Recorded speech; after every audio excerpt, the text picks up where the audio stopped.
When I was in graduate school, I lived next to a nightclub called Lola Lowe's, whose name suggests something of its reputation as well. And every morning at 5 o'clock, the garbage trucks would come and empty out the dumpsters from the night before. Avalanches of sound of breaking glass would come crashing down the streets of the town center where I lived every morning at 5 o'clock.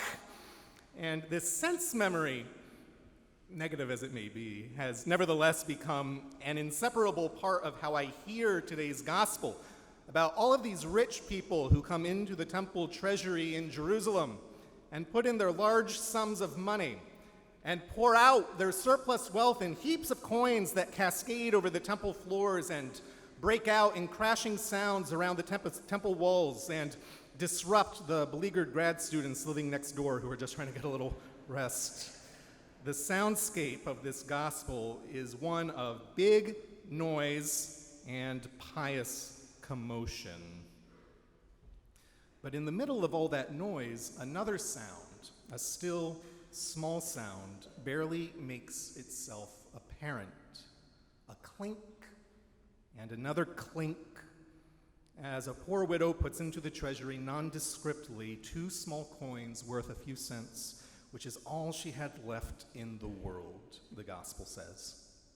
And it's that small sound that Jesus picks up on. It's that quiet sound that Jesus' ears are attuned to, like the prophet Elijah, who hears the still small sound of God's voice in the first reading, telling him to take care of the widow and her son. Maybe this small sound that Jesus picks up on is one that makes him angry. If this is one of those widows he's talking about at the beginning of the gospel, whose livelihood has been eaten up by the religious establishment of that day, and who now perhaps is just tossing in all the rest besides, because why not? The book of James in the Bible says that true religion is that which takes care of widows and orphans and remains unstained by the world. So insofar as Jesus didn't see that being the reality in his day, he probably would have been angry by it. But Jesus also treasures the sound of the widow's mites insofar as it represents someone who entrusts the very substance of their life to God, who goes all in for God, the way that God goes all in for us, by sending us his Son and pouring out his Spirit on us for the forgiveness of sins, which is what our second reading today from Hebrews is kind of getting at. The soundscapes of our lives also have a lot of big noises in them. Football games, basilica masses, national elections, the crosswinds of dismay and glee that are all over the place in the wake of national elections, media storms, actual storms, wars, rumors of war, alarm, accusation, disquiet, fear. The widow had her 2 mites, and now it seems like everybody's got their 2 cents and is quick to throw it into the treasury of public opinion, where it adds up to a lot of hot air and clamor. I'm reminded of something that Thomas Merton once said about getting caught up in the big noise of arguments with others. Thomas Merton reflects in his book, The Sign of Jonas, on a time when he was on a retreat at his abbey, Gethsemane Abbey in Kentucky, at the same time, incidentally, as a group of students from Notre Dame was there. And he writes of himself on that occasion, I'm paraphrasing him right now, "I shouldn't have gotten into those arguments with the students of Notre Dame. I should have just shut up and kept loving God." I find myself saying that to myself a lot. Shut up. Keep loving God. Try to keep loving other people. Maybe some of you would benefit from it too. There are a lot of big noises around us, likely also within us. But in the midst of them, we hear in this gospel a clink, and then another clink, of a widow putting her 2 small coins into the temple treasury.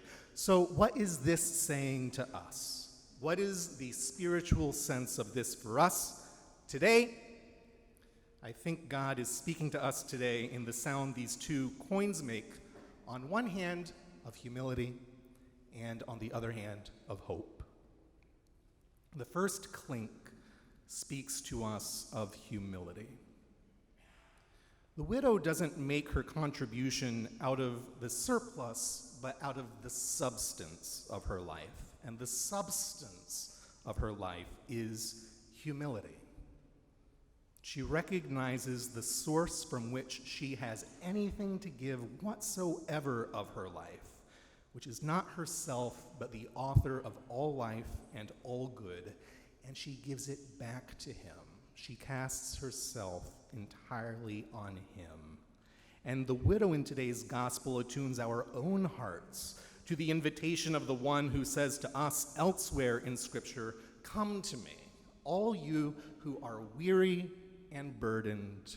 Come to me, all you who are beset with big noises in your life, who have a surplus of worry in your life, who feel like you're running on empty, and I will give you rest.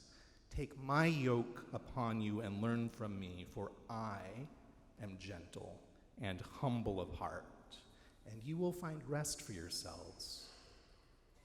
When we walk humbly with God and act humbly towards others, we give of our substance like this widow, and we become more real, more substantial, like God, for our good and the good of others.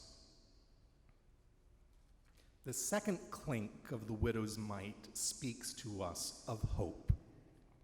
This is a hope that sounds a lot like what Elijah says to the widow in the first reading. Do not be afraid. We are creatures of a divine love that casts out fear, so don't be afraid. We are treasures of a divine providence that has the course of our lives and our world in hand, so don't be afraid. We are followers of a divine humility that raises up the lowly and casts down the proud. We are the subjects of a divine mercy that sustains widows and orphans. We are the beloved of a divine fidelity that keeps faith with us forever. Do not be afraid. God is in the habit of renewing his wonders through the hope that we put in him. And we have good cause for hope. After all, the widow's mites haven't just fallen into the temple treasury today. They're falling into our own hearts, here and now, in this Eucharist, from God's own hands. Hope and humility, God invests in us. Clink, clink.